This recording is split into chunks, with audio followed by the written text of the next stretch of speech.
Tudo bem, pessoal? Preparados para a nossa nova série? Estou super animado, estou muito animado. Agradeço ao Thiago, que pregou semana passada, deu início falando sobre a Bíblia. Quero falar um pouquinho sobre essa série para vocês, para te contextualizar um pouquinho, tá? Olha só, todas as sugestões que vocês enviaram, tudo aquilo que vocês falaram, peguei tudo aquilo, peguei todas as ideias também do conselho e organizei de forma a criar 4 eixos temáticos principais, tá? Que vão abranger a grande maioria dos assuntos, por enquanto, exceto Apocalipse, tá? A grande maioria dos assuntos, e os 4 eixos temáticos ficaram: doutrina e teologia, sabedoria, vida cristã, igreja e sociedade. Nós estamos agora no eixo doutrina e teologia, onde nós vamos passar desde a Bíblia, o homem, Jesus Cristo, salvação, até chegar na vida nova com Jesus. Nós vamos olhar um pouquinho as bases dessa teologia cristã nessa nova série. Em sabedoria, nós vamos estudar vários temas em Provérbios. Foram temas sugeridos por vocês também: amizade, trabalho, finanças, tá? No tema vida cristã, nós vamos falar bastante sobre crescimento e mudança, tá? Como crescer espiritualmente, como mudar. E no tema igreja e sociedade, a gente vai falar sobre algo muito importante para nós, que é evangelismo e contextualização da palavra, tá? Hoje nós vamos falar, no eixo doutrina e teologia, sobre o homem. O que é ser humano? O que é ser humano? A gente pode definir por qual abordagem a gente quer nomear isso aqui. Nós podemos escolher uma abordagem emocional e definir o ser humano através de um espectro emocional. Nós podemos colocar um espectro biológico e definir o ser humano única e exclusivamente a partir de um espectro biológico, um amontoado de células, energia, gasto de energia. Nós podemos olhar o ser humano também a partir do espectro dos seus instintos. É um animal que busca alimento e reprodução, segurança e só. Nós podemos escolher várias maneiras de olhar o ser humano, mas o que a Bíblia diz sobre o ser humano? Como que a Bíblia define a situação do ser humano? E olha só, para aqueles que colocaram a sugestão ali de Apocalipse, quando a gente chegar, se Deus nos der graça, numa série sobre Apocalipse, se você não entender isso aqui, não vai fazer o menor sentido, tá? Apocalipse vai ser só uma guerra cósmica de anjo voando, de guerra, e uma coisa bem conspiracionista, que não é o que eu acredito, sobre o Apocalipse, e você não vai entender. Então, para entender o Apocalipse, o homem tem que estar claro. O que é o homem? A definição de homem a partir da Bíblia. E só um detalhe também: quando eu falar homem, pessoal, estou falando do ser humano, tá bom? Estou falando homem e mulher, estou falando no sentido geral. Então vamos pensar um pouquinho, numa perspectiva bíblica, o que é o homem. Semana passada nós falamos sobre a palavra, como regra de fé e prática, como a sustentação da nossa fé e de onde nós tiramos toda a base para aquilo que a gente crê. Essa mesma palavra diz que existe apenas um Deus e que esse único Deus criou todas as coisas. 1 Timóteo, capítulo 2, versículo 5. 1 Timóteo, capítulo 2, versículo 5 vai dizer: portanto, há um só Deus e um só mediador entre Deus e os homens, Cristo Jesus, homem. Só há um Deus. E esse Deus, conforme Gênesis, capítulo 1, versículo 1, criou todas as coisas, inclusive o ser humano. A Bíblia ensina que o homem, lá em Gênesis, capítulo 2, versículo 7, foi a obra-prima da criação de Deus, criado com um propósito específico. Abre sua Bíblia lá em Gênesis, capítulo 1, versículo 26 e 27. Gênesis 1, 26 a 27.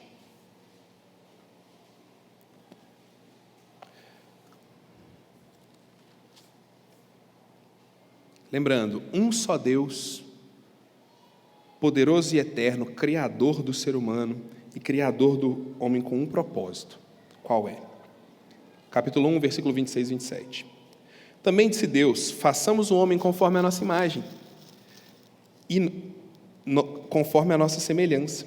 Tenha ele domine sobre os peixes do mar, sobre as aves dos céus, sobre os animais domésticos, sobre toda a terra e sobre todos os animais que rastejam pela terra. Criou Deus o homem à sua imagem, a imagem de Deus o criou, homem e mulher os criou.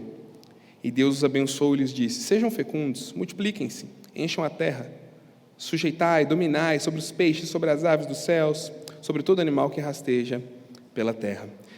O homem foi criado para se relacionar com Deus, dentro de um espectro específico. Sabe, Gênesis acaba sendo um livro muito mítico, porque a gente lê isso aqui e a gente pensa, é verdade ou não é?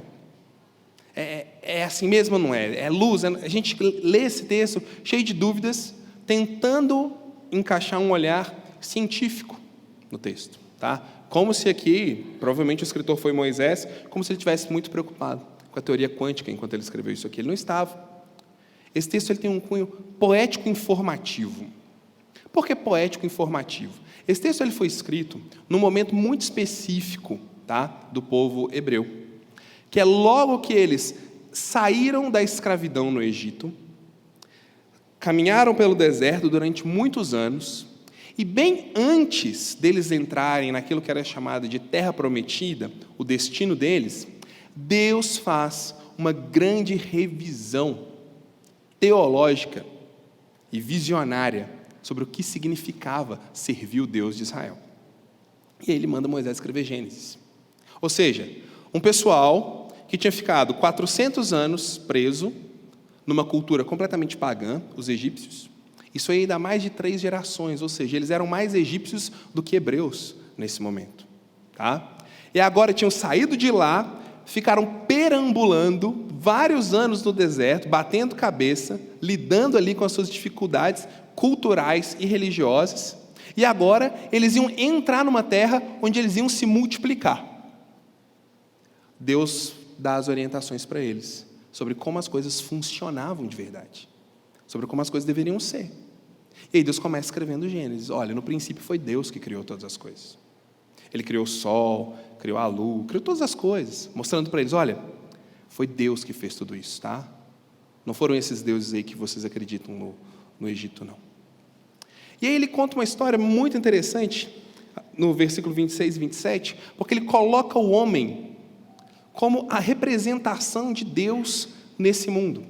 Porque ele quer ensinar para eles o seguinte: se tem alguém que nesse mundo vai mostrar que Deus existe, esse alguém é o ser humano. Esse alguém são vocês. Essa responsabilidade é de vocês.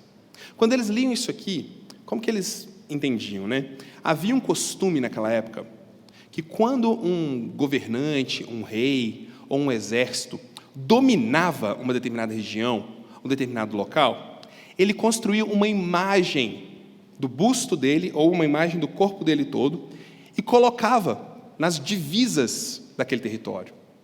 De maneira que toda vez que chegava alguém e via a imagem do rei ou do governante naquele local, eles sabiam, esse local pertence ao rei tal.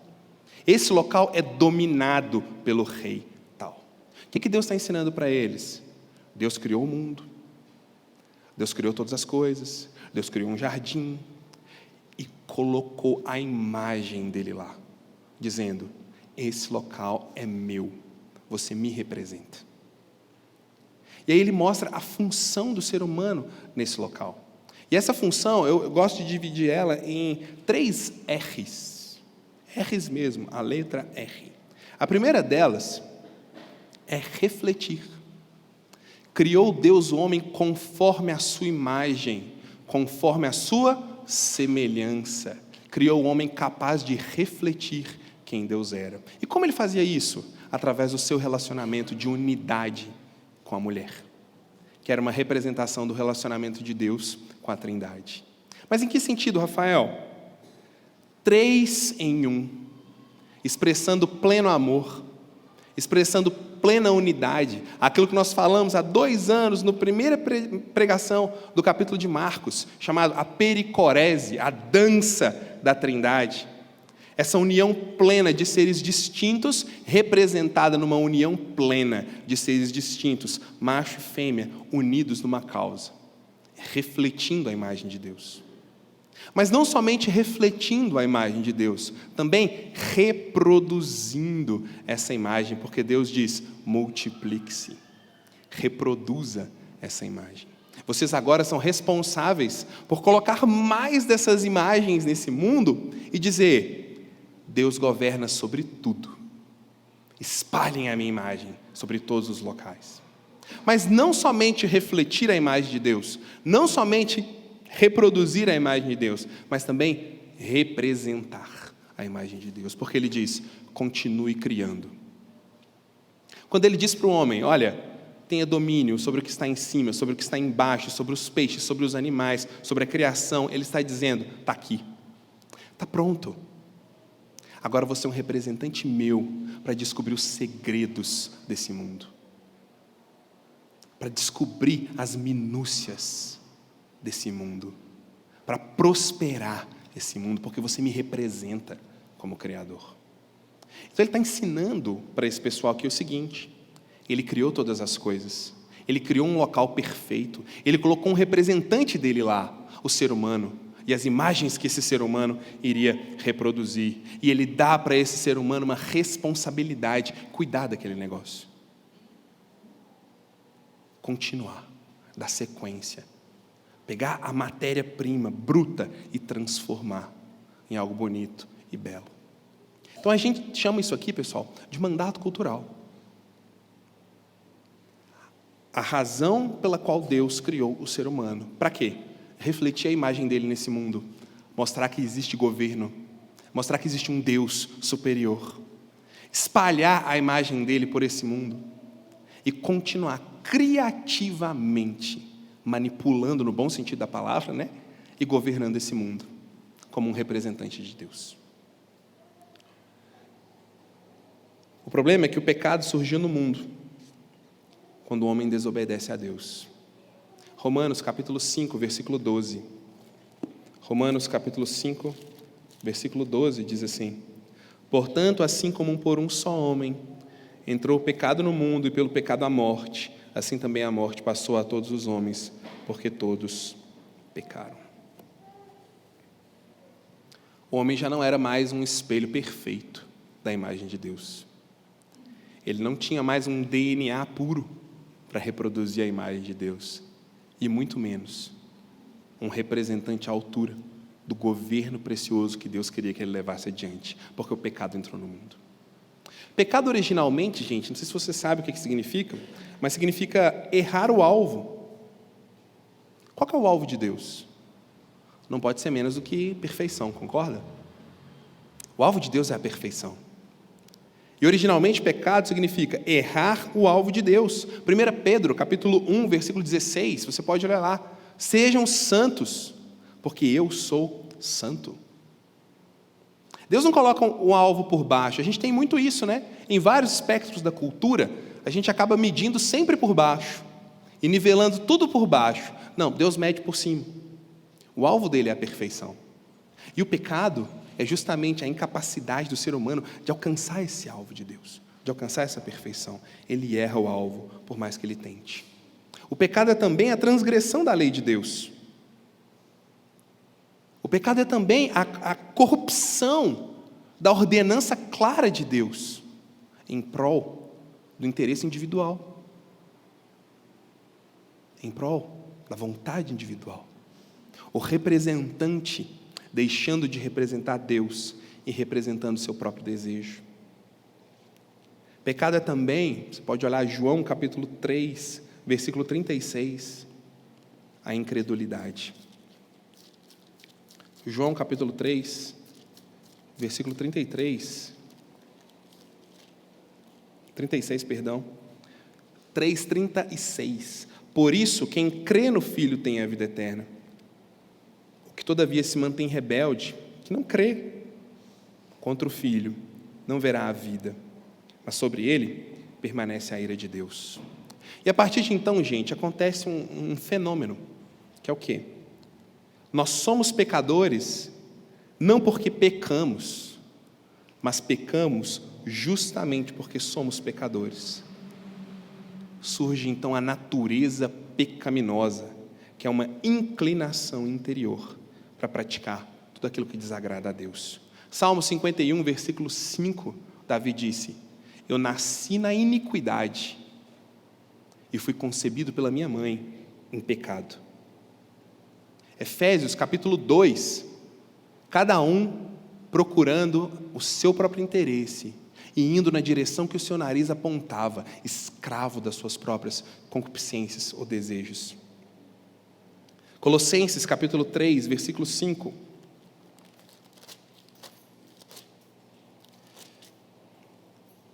Fazei, pois, morrer a vossa natureza terrena. Natureza terrena. Esse é o nome que é dado para essa inclinação para o mal. Falamos de paternidade hoje, né? Vou usar esse exemplo. Quem ensina nossos filhos a falarem mentira? Ninguém. Quem ensina nossos filhos a fazerem pirraça? Ninguém. Quem nos ensina a ter inveja? Ninguém. Quem nos ensinou a sentir um comichão no peito quando alguém consegue algo que eu queria, mas que eu não consegui? Ninguém nos ensinou isso. Isso é item de fábrica. Vem junto. Se chama natureza pecaminosa, inclinação para o mal, herdado dos nossos antepassados. Como foi a queda do homem? A desobediência, capítulo 3, versículo 1 a 6 de Gênesis. E quais foram as consequências disso? Volta lá no capítulo 3. Enquanto você volta em Gênesis 3, deixa eu falar uma coisa para você. Aproveita esse nosso estudo em Gênesis. Se você tiver dúvida, você pode me procurar. Porque se você aprofundar nisso aqui, você vai ganhar uma Bíblia nova. Não de papel, tá? Mas você vai ganhar uma Bíblia nova no seu entendimento. Porque tudo vai começar a se amarrar daqui para frente. E você vai ver que a sua fé faz muito mais sentido do que já fazia. Porque ela é concatenada. Ela tem coesão. Gênesis capítulo 3, do versículo 1 a 6. Mas a serpente, o mais sagaz de todos os animais selváticos que o Senhor Deus tinha feito, disse à mulher: é assim que Deus disse? Não comereis de toda a árvore do jardim? Respondeu a mulher: do fruto do jardim a gente pode comer, mas o fruto que está no meio, Deus disse, deles não pode comer não, senão nós vamos morrer. Então a serpente disse à mulher: vai morrer nada, porque Deus sabe que no dia que dele comerdes, se vos abrirão os olhos, e como Deus sereis conhecedores do bem e do mal. Vendo a mulher que a árvore era boa para se comer, agradável para os olhos, desejável para dar entendimento, tomou do fruto e comeu, deu para o marido, ele comeu também. Aqui é a queda do homem. Aqui é o momento onde surge algo chamado moralismo e orgulho. Nesse momento aqui, surge uma cobiça no coração do gênero humano. É a tentação. A serpente, Gênesis, a gente não consegue ver no português, mas a tradução do capítulo 3, versículo 1, diz assim: o bicho mais sem vergonha que existia. Sem vergonha do jeito ruim. Mais sem vergonha, mais maldoso, mais malicioso. Não estava falando da cobra, embora seja um bicho asqueroso, terrível, mas estava falando do diabo. Chegou e disse para a mulher. Ele já chegou questionando a fé dela. Vale tomar uma nota aqui, gente, porque esse método não muda, tá?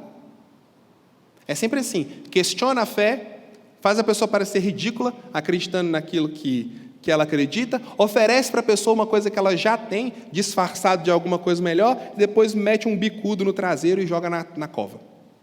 Esse é o método. É sempre assim. Questiona, cria uma cobiça, lança uma dúvida e empurra para o buraco. Tá? Então, presta atenção nisso que isso vai te ajudar. Ele disse para a mulher assim: então Deus disse que você não pode fazer nada, né? Nossa, que vida chata essa no jardim. Então quer dizer que a vida de vocês aí é essa limitação aí que vocês vivem? Nossa, complicado, hein? Que limitação que nada, diz Eva. Aqui não tem limitação não, aqui a gente pode tudo. Aqui é liberado, só não pode aquela que está lá no meio lá. Sabia, o diabo vai dizer. Sabia. Ele não ia dar tudo para vocês mesmo, não. Ele não ia mostrar tudo. Ele guardou um pouco para ele, tá? Porque aquilo lá é o mais especial. O dia que você comer, você vai ser como ele. O dia que você comer, você vai ter tudo, porque ele não quer que você tenha, por isso ele proibiu.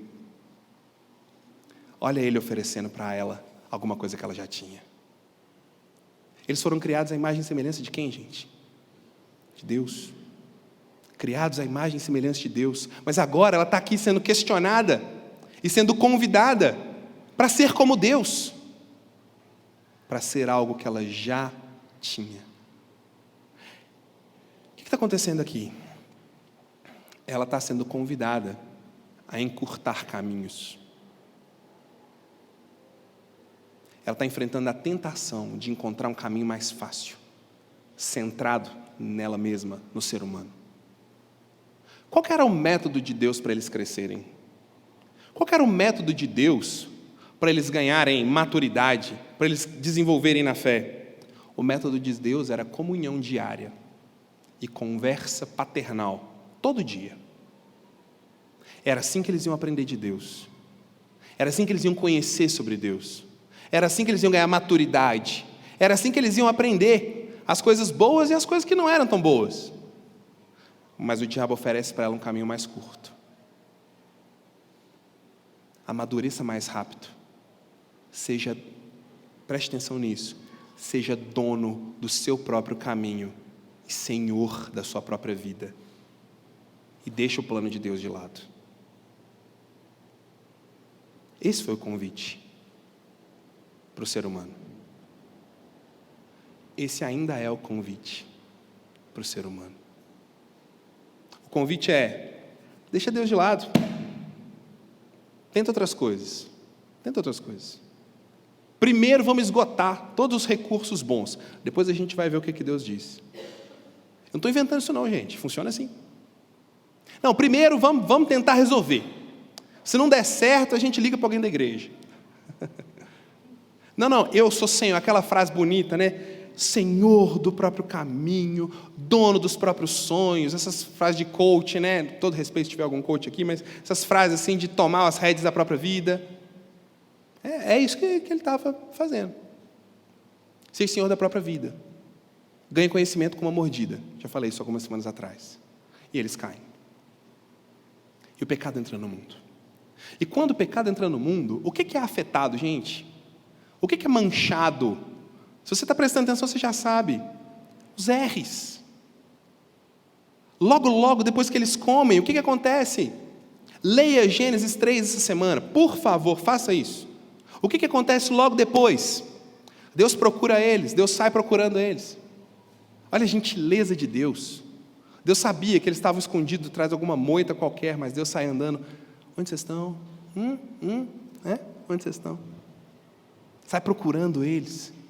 Quando Deus os encontra, Deus fala, o que aconteceu? Capítulo 2, versículo 17, vai dizer o seguinte: Adão, você pode pegar tudo aqui, tá? Mas daquela fruta lá você não come, porque no dia que você comer, você vai morrer. Instantaneamente. Não é morrer um dia, não, é comer e morrer. Por isso ele foge de Deus. Ele foge de Deus porque ele sabia que ele ia morrer. Porque ele sabia que Deus ia fazer alguma coisa, provavelmente matar ele. Por isso ele está fugindo de Deus. Porque no dia que ele comesse, ele morreria. Então quando Deus encontra ele, e aí o que aconteceu? Adão já diz assim, foi a mulher. Mata ela, não me mata não. Mata ela. Eu não. A mulher toma um susto ali, mata a cobra. Foi a cobra. Deus vai, dá uma intimada na cobra e diz, não vou matar ninguém, eu vou matar meu filho. Porque na hora que ele tinha que matar todo mundo ali, aparece Gênesis capítulo 3, versículo 15, dizendo o seguinte: porém inimizade entre você e a mulher, entre ti e a tua descendência, e o descendente da mulher vai destruir a obra que você fez, serpente. Isso que você fez aqui vai parecer um arranhão no calcanhar, porque ele vai pisar na sua cabeça e vai acabar com você. No momento que Deus tinha que destruir tudo, Ele promete alguém para resolver. Olha que tipo de Deus que a gente está falando, pessoal. Acha um Deus assim. Procura um Deus assim bondoso. Eu te desafio, procura. Você não vai achar. Procura só nas principais religiões do mundo. Você não vai achar. Esse é o Deus cristão. Só que a bagunça já está feita. Os R's já estão totalmente confusos. O que eles estão fazendo agora? Antes, o casal que refletia a imagem de Deus, agora está o quê? Um apontando o dedo para o outro, brigando. E Deus diz, olha, mulher, agora vai ser complicado para você. Homem, vai ser complicado para você. Homem, é o seguinte, você e sua mulher agora vão ter um pouco de dificuldade para se entender. Porque você vai virar um mandão e ela vai tentar te manipular. Você deveria ser o protetor, você deveria ser o cuidador. Só que agora, por conta disso, você vai virar um ditador. Não é Deus transformando ele nisso, não. Deus está avisando ele da consequência. E a mulher que era a ajudadora, sabia que essa palavra, auxiliadora, ela aparece para duas pessoas na Bíblia inteira. A primeira delas é para Eva e a segunda é para Deus. Olha que papel nobre que Eva tinha. Ele vai dizer, você que antes era uma ajudadora, agora você vai tentar controlar. Você vai tentar manipular. Reproduzir a imagem de Deus, algo que era totalmente gracioso e totalmente belo, agora vai ser difícil pra caramba. Porque em meio a dores você dará à luz seus filhos. E essa dor é que ela se estende a algo que só as mães compreendem. Que é, o filho já cresceu, já fez 18 anos, já casou, já está longe, a mãe ainda fica esperando ligar para saber se chegou em casa bem.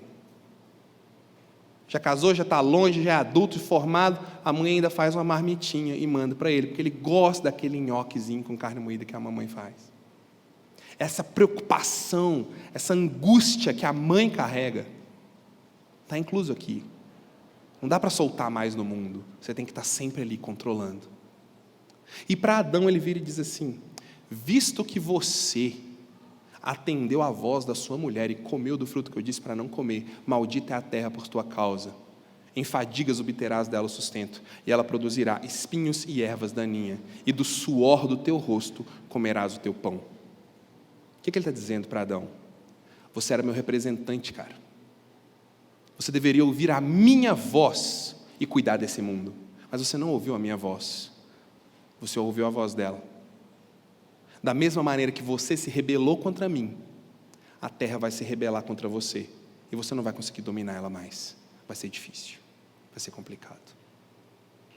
O que a gente vê aqui, pessoal? Quando Deus cria o homem, Ele coloca sentido em 3 elementos que existem e foram criados antes do pecado entrar no mundo. Antes. Casamento, criação de filhos e trabalho. Não, trabalho não é uma invenção do pecado. Existia antes da queda.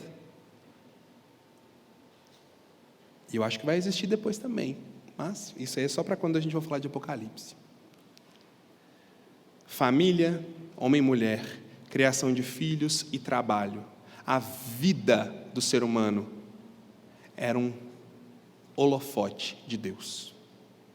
Depois da queda, família, homem e mulher brigando, relacionamento matrimonial, um pondo a culpa do outro, um tirano, uma controladora, criação de filhos, cheio de dor física e emocional.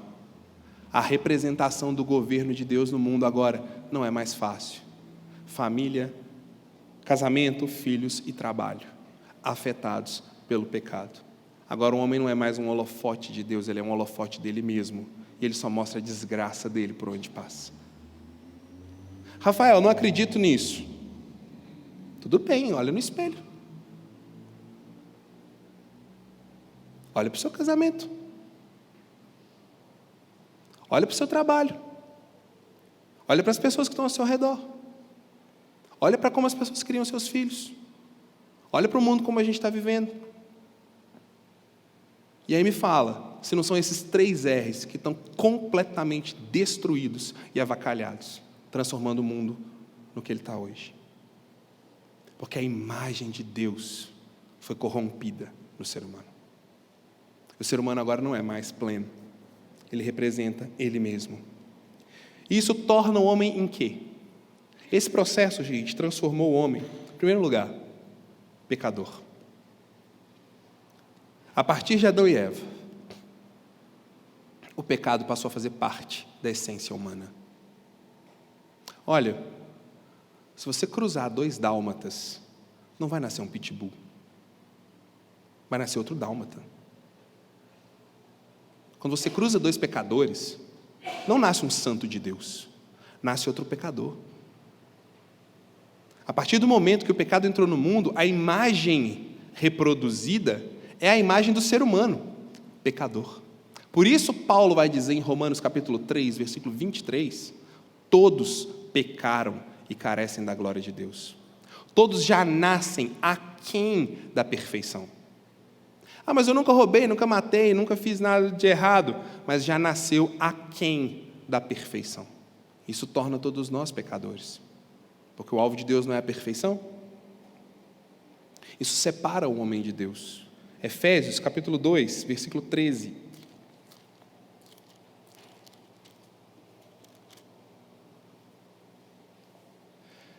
Mas agora, em Cristo Jesus, vocês que antes estavam longe, foram aproximados pelo sangue de Cristo.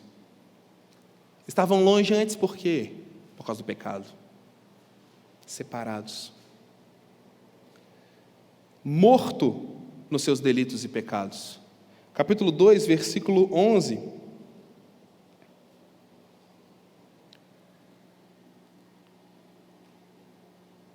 Perdão, capítulo 1, 2:1 de Efésios. Ele deu vida para vocês, estando vocês mortos nos seus delitos e pecados. A expressão morto aqui, gente, é completamente separado de Deus. Completamente incapaz de perceber Deus, de se importar com Deus, de amar Deus, de escolher Deus. Morto. Condenado. João capítulo 3, versículo 18.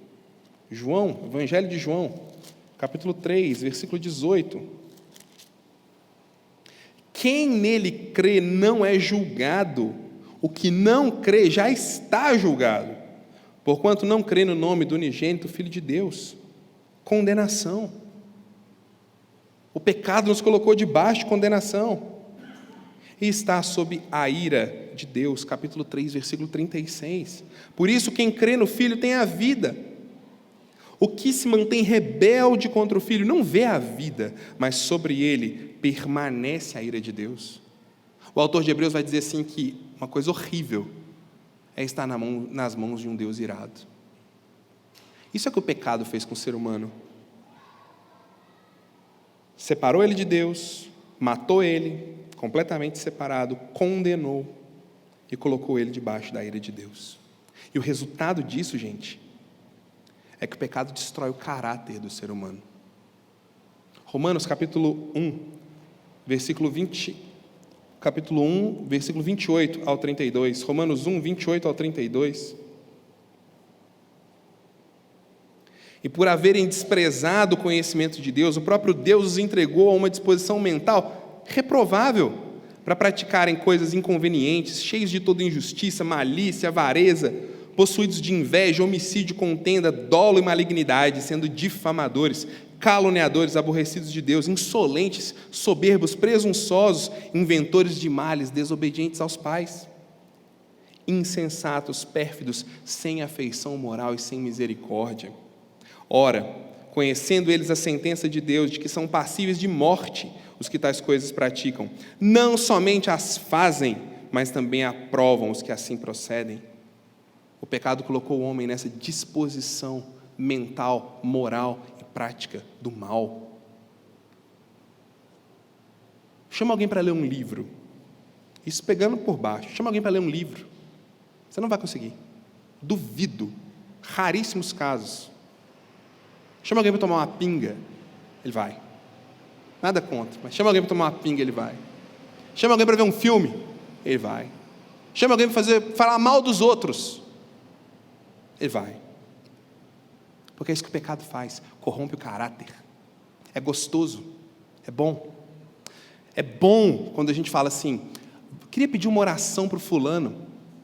Normalmente frases que começam assim, em determinados contextos, depois da palavra fulano, vai vir uma falação de mal da pessoa.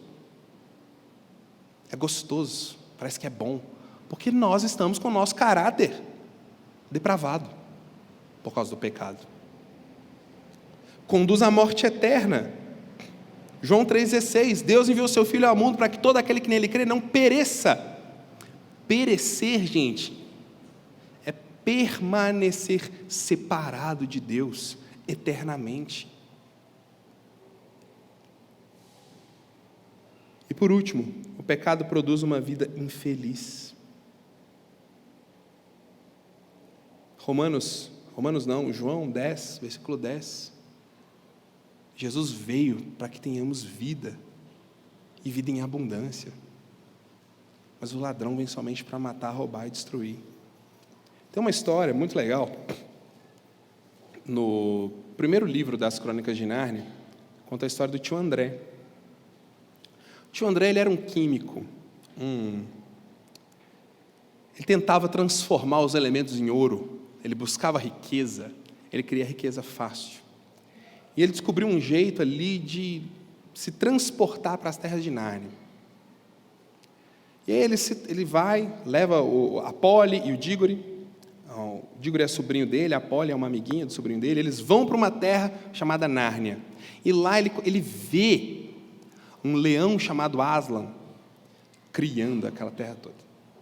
Eles veem aquilo e os bichos e aquela coisa toda. E ele fica apavorado. Ele fica desesperado, ele fica assim, terrivelmente assustado. Ele não entende o que está acontecendo. Os bichos veem aquilo, ficam com dó dele e tentam ajudar. O elefante pega ele, joga ele assim no meio de um galho de árvore. O urso, muito gentil, vê que ele está com fome, joga uma colmeia de abelhas na cara dele para ele comer um pouco de mel.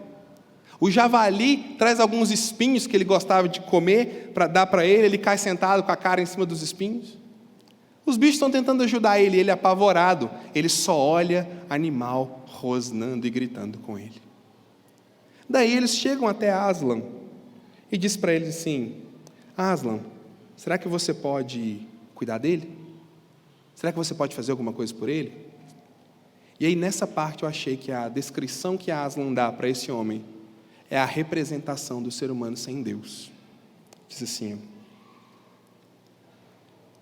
mas não posso dizer a este velho pecador, como também não posso consolá-lo. Ele mesmo se colocou fora do alcance da minha voz.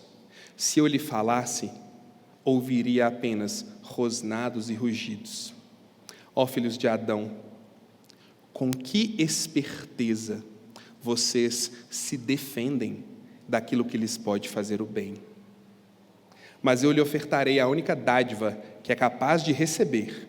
Inclinou a cabeça, quase com tristeza, e soprou no rosto aterrorizado do feiticeiro: durma. Afaste-se por algumas horas de todos os tormentos que forjou para si mesmo. Tio André caiu embolado, com os olhos cerrados, e começou a ressonar tranquilamente. O homem sem Deus, alienado, incapaz de discernir até os movimentos de ajuda, incapaz de ouvir a voz de Deus. A voz de Deus parece apenas um rosnado, distante, bravo e sombrio. E o que resta é o que até hoje fazemos, gente: o sono da alienação. Não vou pensar nisso, não vou olhar para isso, deixa eu tirar minha cabeça disso. Não quero, eu quero distância disso, eu não quero pensar.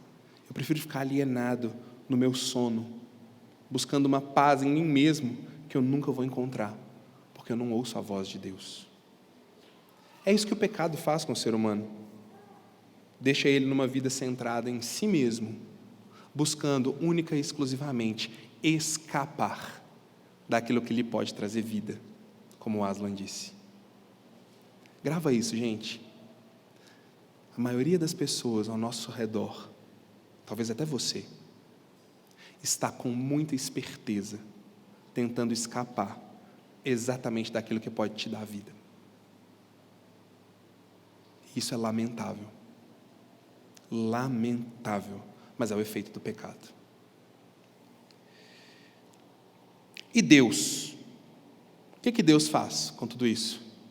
Deus se move na direção do ser humano. Em primeiro lugar, Deus quis restaurar a comunhão dele com o ser humano. Quem procurou o ser humano lá no jardim? Foi o homem que saiu gritando, pelado pelo jardim: ó Deus, me perdoa e me aceita de volta. Não. Deus foi atrás dele. Deus procurou o ser humano. E Deus está te procurando também. Deus está estendendo a mão também. Porque é isso que Ele faz. Ele toma a iniciativa. Ele vai primeiro. Ele vai primeiro.